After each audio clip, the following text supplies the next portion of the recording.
Good morning. My name is Kara-Leah, and a really big part of my practice and my path is embodiment. And that embodiment often looks like yoga asana, and sometimes it looks like dance, and sometimes it looks like a combination of the two of them. So every week I'm sharing a track. So the track this week is The Temple of Isis, and that's by Alexandra Gabriel, and you can find it on iTunes. So if you want to do this embodiment practice with me, please go and look that track up right now and get it synced on your system so that you can have the best sound when I go into the track. So the way that this segment works is that I speak a little bit about embodiment and about practice and about really surrendering to the flow of Sahaja, and then I model it, I do it. So I'm going to stop talking at that point and I'm going to play the track and I'm going to freestyle move to the track for as long as it goes, okay? And when I do that, I really invite you to get up out of your chair, like to get off your device and to allow the music to move you too. Think of it as like a little dance break or movement break in the middle of your day. So embodiment, we are in a human body. Like it's like, yeah, all the way from our feet to our heads. But for many of us, we exist solely in our head, in our mind, and we're not even aware of the body. And so the journey of yoga for many of us is, and it was for me, is the first time that we come into our bodies and start to feel what's in there. Because the body has memory. Like it will store everything that you haven't felt over your lifetime and possibly past lifetimes within the cells. So when you start to practice yoga and when you start to move from an embodied perspective, you start to allow those emotions to come through. And it's incredibly, incredibly healing. So when I lead retreats and when I work with people, the core of what we do is an embodiment practice, which comes from the yogic traditions and includes Sahaja, freestyle movement, spontaneous arising of movement. And for many of us, we're used to controlling things.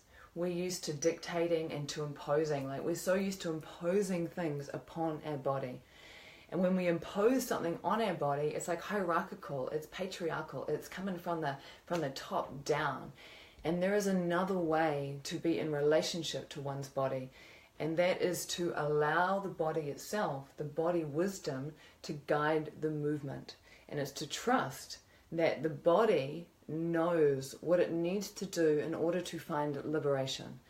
And so this has been the way that I've been approaching my yoga practice for the last 10 years or so, is that when I get on the mat, quite often I just let my body go where it needs to go, and I trust that the body can show me this in a beautiful way. Okay, so I don't want to talk too much. It was just, I wanted to explain like what Sahaja is. It's a Sanskrit word, comes from the yogic traditions.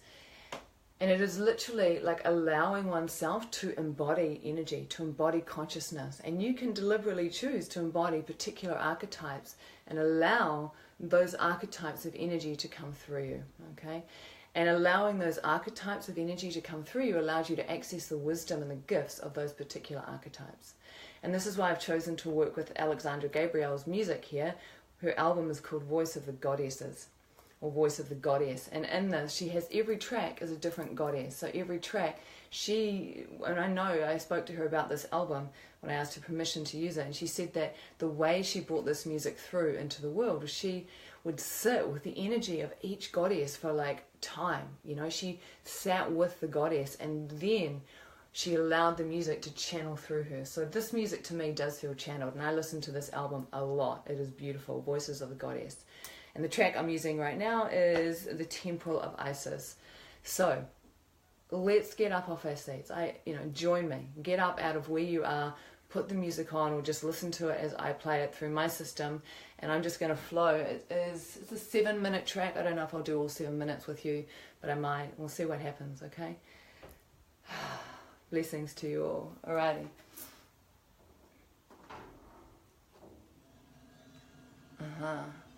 Making sure we've got some volume. Volume is always key.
Okay, so that was, let's move that out of the way. That was Alexandra Gabriel, the Temple of Isis.